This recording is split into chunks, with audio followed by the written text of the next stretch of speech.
दोस्तों, एक बेहद छोटा सा जीव है केचुआ। आपको शायद ज्ञात हो कि आदिकाल से ही ये छोटा सा जीव मिट्टी के अंदर रेंगते हुए मिट्टी को फोकी और भुरभुरी बनाता है, जिससे मिट्टी के अंदर नाइट्रोजन और पानी अच्छे से फैलता है। मिट्टी उपजाऊ होती है। उपजाऊ मिट्टी पर अधिक मात्रा में घास आदि उगती है। उस घास को खाकर असंख्य जीवों की भूख मिटती है।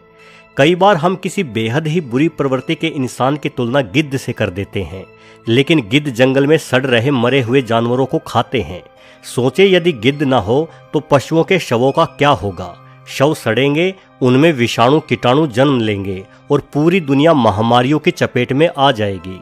कहने का मतलब यह है कि दुनिया का हर जीव प्राकृतिक संतुलन को बनाए रखने में अपना महत्वपूर्ण योगदान देता है। अब जरा सोचे कि हम इंसानों का इस प्रकृति को बचाए रखने में भला क्या योगदान है। जब हम इंसानों ने एक दूसरे के साथ लड़ना शुरू किया तो अपनी लड़ाई में हमने घोड़ों और हाथियों को भी शामिल कर लिया। भला हमारी आपसी दुश्मनी में उन मासूम जीवों का क्या कसूर था। सोना चांदी इंसान लूटता था, लेकिन युद्ध में मारे जाने वाले उन घोड़े हाथियों को सोने चांदी से भला क्या लेना देना था। आज हम गाय को माता कहते हैं और गाय के दूध को अमृत बतलाते हैं। बेशक गाय का दूध अमृत है, लेकिन हमारे लिए नहीं। गाय का दूध अमृत है गाय के बछड़े के लिए। आप गाय को माता कह सकते हैं, लेकिन क्या गाय भी आपको अपना बेटा मान सकती है, जबकि आप उसे खूंटे से बांध कर रखते हैं और जो दूध उसके बेटे यानी बछड़े के लिए था उसे खुद पी जाते हैं। हमने खेती करना सीखा और अपने साथ बैलों को भी इस कार्य में शामिल कर लिया, लेकिन बैल तो पहले भी घास फूस खाकर अपना पेट भर ही रहा था। उसे क्या लेना देना आपकी खेती और आपके व्यापार से। ऊपर से जब वो बैल बूढ़ा हो जाता, हल खींचने के लायक नहीं रहता, तो हम उसे कसाई के सुपुर्द कर दिया करते थे। हमने आवागमन के साधन के रूप में तांगों का प्रयोग शुरू किया। अब किसी को दिल्ली से लखनऊ जाना होता तो तांगे में जुड़ा घोड़ा उस तांगे को घसीट कर ले जाता, लेकिन दिल्ली के उस घोड़े को भला लखनऊ से क्या लेना देना। उसे तो ये भी नहीं पता होता कि उसे किस दिशा में जाना है। बस जिस दिशा में घोड़े की लगाम खींचकर उसके पीठ पर चाबुक बरसा दिए जाते, उसी दिशा में घोड़ा दौड़ लगा देता। वैसे वर्तमान में विज्ञान के दम पर हमने इंजन बना लिए हैं, जिस वजह से हमारे चाबुक को अपनी पीठ पर झेलने वाले जानवरों की दर में कमी आई है। लेकिन हमने ईंधनों के रूप में कोयले या डीजल आदि का प्रयोग शुरू किया और पूरे वातावरण को दूषित करना शुरू कर दिया। पहले हम कुछ जीवों को परेशान करते थे, अब हमने सभी जीवों का सांस लेना दूभर कर दिया। हमने अपने रहने की जगह को फैलाने के मकसद से जंगलों को उजाड़ना शुरू किया, जिससे करोड़ों जीवों का घर छीन गया। हमने उन नदियों को जहरीला बना दिया जिनसे ये मासूम जीव अपनी प्यास बुझाते थे। हमने मोबाइल टावरों द्वारा रेडिएशन फैलाया। हर जगह कान फोड़ू कारखानों, लाउड स्पीकरों, इंजनों से ध्वनि प्रदूषण फैलाया, जिससे हमारे घरों के आसपास अपना घोंसला बनाकर अपने बच्चों का पालन पोषण करने वाली गोरैया नामक छोटी सी चिड़िया न जाने कहाँ गायब हो गई। इन तमाम तर्कों से क्या पता चलता है? पता ये चलता है दोस्तों कि हम इंसान घुन की तरह इस प्रकृति को खा रहे हैं। देखा जाए तो प्रकृति की नज़र में हम इंसान एक वायरस के समान हैं, जो लगातार पृथ्वी को बीमार कर रहे हैं। जिस तरह से बुखार आने पर हमारे शरीर का तापमान बढ़ जाता है, उसी तरह से पिछले 100 सालों के दौरान हम इंसानों द्वारा किए गए प्रदूषण के कारण ग्लोबल वार्मिंग के प्रभाव के चलते पृथ्वी का तापमान 2 से 3 डिग्री सेल्सियस बढ़ चुका है। यानी हम इंसान रूपी वायरसों की वजह से आज हमारी पृथ्वी को बुखार आ गया है। और यदि हम इंसान वायरस हैं तो जिसे हम कोरोना वायरस कहते हैं वो क्या हुआ?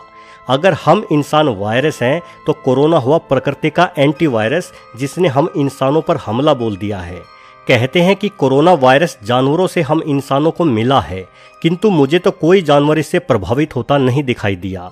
अपने आसपास घूमते कुत्ते बिल्लियों को देखो, वो ऐसे ही घूम रहे हैं बिंदास। ना ही उनकी संख्या में कोई कमी आई है। घरों में तो हम इंसान दुबके हुए हैं। घूमने फिरने की पाबंदी तो इंसानों पर लगी है। दोस्तों, दुनिया के हर जीव की संख्या या तो नियंत्रण में है या फिर कम हो रही है। वो तमाम जीव खुद ही एक दूसरे को खाकर अपनी संख्या नियंत्रित किए हुए हैं, लेकिन इंसान की संख्या भला कैसे नियंत्रित हो? भले ही हम इंसान बाकी सभी जीवों पर राज करते हों, उन्हें अपने तरीके से इस्तेमाल में लाते हों, लेकिन हम भूल जाते हैं कि प्रकृति हमेशा अपना संतुलन बनाए रखती है। और शायद प्रकृति ने हम इंसानों को वायरस मानकर अपना एंटीवायरस स्कैन शुरू कर दिया है। इसलिए बेहतर होगा कि प्रकृति के एंटीवायरस से आप छुप कर रहें। हम सबके घरों में दुबकने के कारण ही प्रकृति में कई आश्चर्यजनक सुधार होने शुरू हो गए हैं। अभी कुछ ही दिन बीते हैं लॉकडाउन हुए, लेकिन दुनिया भर में प्रदूषण और ग्रीन हाउस गैसों के प्रभाव में जबरदस्त कमी देखने को मिली है। BBC की रिपोर्ट के अनुसार इटली में प्रदूषण 60% कम हो चुका है। ऐसा पिछले कई दशकों में पहली बार हुआ है। न्यूयॉर्क शहर की हवा ग्रीनलैंड जितनी ही साफ हो गई है। भारत के सभी प्रदूषित शहरों की हवा भी अब उतनी ही साफ है जितनी पहाड़ों की हवा होती है। कारण सिर्फ एक है कि हम इंसान अपने घरों में बैठे हैं। आप रात को आसमान की तरफ देखना, आप महसूस करेंगे कि तारे पहले की तुलना में ज़्यादा चमकदार और संख्या में अधिक दिखाई पड़ रहे हैं। दिन के समय आप अपनी छत पर खड़े होकर देखोगे तो पाओगे कि अब आप पहले की तुलना में ज़्यादा दूर तक देख पा रहे हैं। इन सब का कारण प्रदूषण कम होना ही है। और आने वाले दिनों में हवा और भी ज़्यादा साफ होगी, आपको तारे और भी ज़्यादा बेहतर दिखाई देंगे। तब तक शायद खुद को साफ पाकर प्रकृति अपने एंटीवायरस प्रोग्राम को भी विराम दे दे। दोस्तों, कोरोना कहाँ से फैला, क्यों फैला और कब फैला, इन सब सवालों को आप अपने दिमाग से निकाल दें।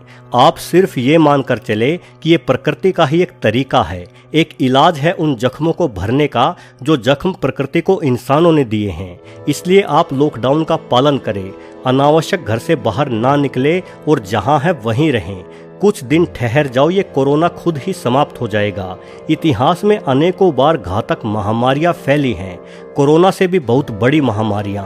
उनकी रोकथाम के लिए इंसानों ने अपनी ओर से भरसक प्रयत्न भी किए हैं, लेकिन मेरी जानकारी के हिसाब से वर्तमान में जो हमारी सरकार ने 21 दिनों के लॉकडाउन की घोषणा की है, उससे बेहतर और सार्थक प्रयास इतिहास में कभी किसी महामारी को रोकने के लिए नहीं किया गया।